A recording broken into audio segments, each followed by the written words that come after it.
আসসালামু আলাইকুম। কেমন আছেন সবাই? বঙ্গবন্ধুর যে সৈনিকগুলো আছো না, তোমাদেরকে একটা কথা বলি, শোনো। শেখ হাসিনা যে বাংলাদেশের বর্তমান প্রধানমন্ত্রী, এটা শুধু তোমরাই বলো। বাইরের কোনো দেশ বলে না যে শেখ হাসিনা এখনো প্রধানমন্ত্রী। তোমাদের সব থেকে বন্ধু রাষ্ট্রকে তোমাদের সব থেকে বন্ধু রাষ্ট্র হচ্ছে ইন্ডিয়া, শেখ হাসিনা। সেই ইন্ডিয়া কি মনে করে? দেখো, একটা কথা বলি। আপনার বঙ্গবন্ধুর যে সৈনিকগুলো আছো তোমাদেরকে বলতেছি, তোমাদের বঙ্গবন্ধুর যে কন্যা শেখ হাসিনা, এই শেখ হাসিনাকে ইন্ডিয়া সব ধরনের সুযোগ সুবিধা দিছে অবৈধ ক্ষমতা টিকিয়ে রাখার জন্য। এর বিনিময়ে শেখ হাসিনা কি দিছে তোমরা ভালো করেই জানো। আমি ভাই অসুস্থ মানুষ, অনেক উত্তেজিত হয়ে কথা বলার দরকার ছিল। কেন কথা বলার দরকার ছিল, কথাগুলো বলবো, তার আগে বলি। শেখ হাসিনা কিন্তু ইন্ডিয়াকে সব কিছু দিছে, আর ইন্ডিয়া শেখ হাসিনাকে অবৈধভাবে টিকিয়ে রাখার জন্য সব ধরনের সুযোগ সুবিধা দিছে। এইভাবেই ইন্ডিয়ার সাহায্য নিয়ে শেখ হাসিনা লাস্ট 15.5 বছর বাংলাদেশের মানুষের উপর জুলুম, অত্যাচার, যা যা করা যায় সবকিছুই করছে। আজকে যদি ইন্ডিয়া বাংলাদেশ মানে শেখ হাসিনা যদি বাংলাদেশে আসে, তাহলে ইন্ডিয়ার কাঁধে ভর করে আসতে হবে, কারণ তাদের শেষ ভরসাই ইন্ডিয়া। কিন্তু ইন্ডিয়া ব্যাপারটা কিভাবে দেখছে? ইন্ডিয়া ডক্টর মোহাম্মদ ইউনূসের সাথে সম্পর্ক করার চেষ্টা করতেছে। যদি সম্পর্ক ভালো হয়ে যায়, তাহলে শেখ হাসিনাকে দেখা গেলো ইন্ডিয়া থেকে অন্য দেশে পাঠিয়ে দিতে পারে। শেখ হাসিনাকে এই মুহূর্তে সাপোর্ট দিচ্ছে এই জন্যই যেন আওয়ামী লীগ ধ্বংস হয়ে না যায়। ইন্ডিয়াতে বসে আছে যে বারবার করে কল রেকর্ডিং ফাঁস করতেছে যে ইন্ডিয়ার মানে বাংলাদেশে যে বাম্বুল্যান্ডের বঙ্গবন্ধুর সৈনিক, শেখ হাসিনার সৈনিক যারা আছে, এরা মনে করতেছে যে আপাতত ইন্ডিয়াতে আছে, যে কোনো সময় টুস করে ঢুকে পড়বে। কিন্তু এখন যদি আপা ইউরোপে চলে যায়, ইউরোপ থেকে তো আসতেও মেবি 12-13 ঘন্টার একটা ডিস্টেন্স, তাই এত সময় তখন তার টুস করার স্বপ্ন থাকবে না। এজন্য ইন্ডিয়াতে বসে বসে টুস করে ঢোকার স্বপ্ন দেখতেছে।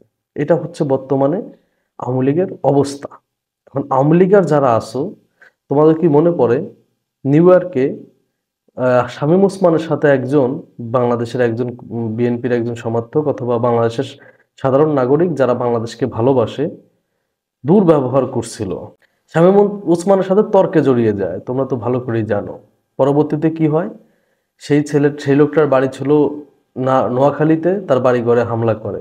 আজকে যে বঙ্গবন্ধু সৈনিকরা ফ্রান্সে আমাদের ক্রীড়া উপদেষ্টা আসিফের সাথে বেয়াদবি করতেছো, আসিফ নজরুলের সাথে সুইজারল্যান্ডে শরীরে দেখলাম গায়ে হাতও তুলছো, তাহলে তোমাদেরকে বলতেছি, তোমাদের বাড়ি ঘর আছে না ভাই?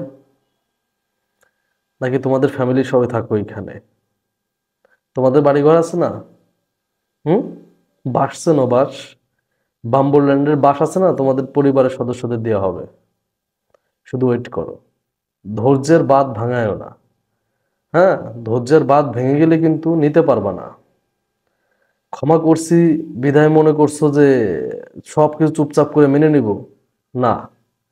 যতই আমরা শিক্ষার্থীদের কিছু কিছু এই যে যারা উপদেষ্টা আছে তাদেরকে আমরা কিছু কিছু কাজে আমরা সমালোচনা করি, তাই বলে এই না যে আওয়ামী লীগ যে কাজগুলা করবে সেই কাজগুলাকে সমর্থন করব না। সো যাই করো একটু ভাইবে চিন্তে করবা। এখন এই যে শেখ হাসিনাকে যে তোমরা বৈধ প্রধানমন্ত্রী হিসাবে মনে করো, ইন্ডিয়ার থেকে তো ডিরেক্ট বলে দিছে সাবেক প্রধানমন্ত্রী নির্লজ্জ বেহাইয়া যে শেখ হাসিনা কিছুদিন দেখলাম ডোনাল্ড ট্রাম্পকে করছে, অভিনন্দন জানাইছে প্রধানমন্ত্রী হিসাবে। কিন্তু তুমি যে দেশে বসে আছো সেই দেশই তো তোমাকে সাবেক প্রধানমন্ত্রী হিসাবে দেখে, বর্তমান প্রধানমন্ত্রী হিসেবে তো দেখে না। তা তুমি কিভাবে নিজেকে বর্তমান প্রধানমন্ত্রী হিসেবে দাবি করো? হুম? দেশের নেতাকর্মীগুলোর মনোবল ধরে রাখার জন্য। যারা আছো ভাই বঙ্গবন্ধুর সৈনিক, তোমাদেরকে বলি, এইসব স্বপ্নই থেকে যাবে, কখনো সত্যি হবে না যে শেখ হাসিনা বাংলাদেশে আসবে।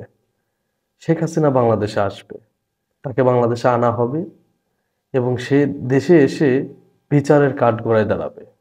বুঝতে পারছো? তার বিচার করা হবে। এইটা বঙ্গবন্ধুর যে সৈনিক আছে তারা দেখবে। বুঝতে পারছো? সো এইসব দুঃস্বপ্ন দেখা ছাড়ো। শেখ হাসিনা তোমাদের নেতৃত্ব দিবে, দলের প্রধান হবে তা না। যারা আছে, যারাই খুনের সাথে জড়িত ছিল 2000, মানে আমরা শুধু আগস্ট আর জুলাই আগস্টের কথাই বলতেছি, 2000 মানুষকে শহীদ করছে, এদের বিচার হবে। তারপরে যদি আওয়ামী লীগ রাজনীতি করে, এর আগে না। সেসব স্বপ্ন দেখা ছাড়ো, বুঝতে পারছো? কারণ তোমাদের ইন্ডিয়ার, তোমার দুলাভাই বর্তমান প্রধানমন্ত্রী হিসাবে শেখ হাসিনাকে দেখে না। কারণ তারা জানে যেটা সম্ভব না সেটা কল্পনা করাও ঠিক না। ধন্যবাদ সবাইকে। আসসালামু আলাইকুম।